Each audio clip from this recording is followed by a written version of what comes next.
আসন্ন দুর্গাপূজা উপলক্ষে বস্ত্র বিতরণ কর্মসূচির আয়োজন করেন বিধানসভার অধ্যক্ষ বিশ্ববন্ধু সেন।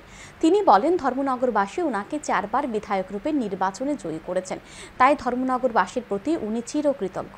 তাই জীবন্ত মায়েদের ধন্যবাদ জানাতে বিধানসভা অধ্যক্ষ বিশ্ববন্ধু সেন এই বস্ত্র বিতরণ কর্মসূচি হাতে নিয়েছেন, যাতে করে মায়েদের মুখে একটু হাসি ফোটানো যায়।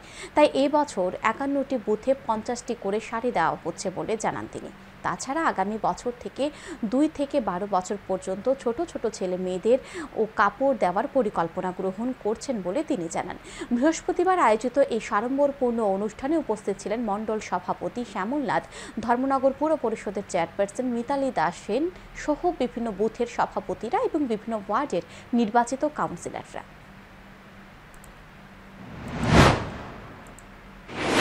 51টি বুথে আমার শাড়ি দেওয়ার উদ্যোগ, ইচ্ছা। আগামীবার থেকে মায়েদেরকে যেমন শাড়ি দেব ভেবেছি 2 বছর থেকে, কারণ 1 বছরের শিশুদের জামা কাপড় পাবো কিনা ঠিক নেই।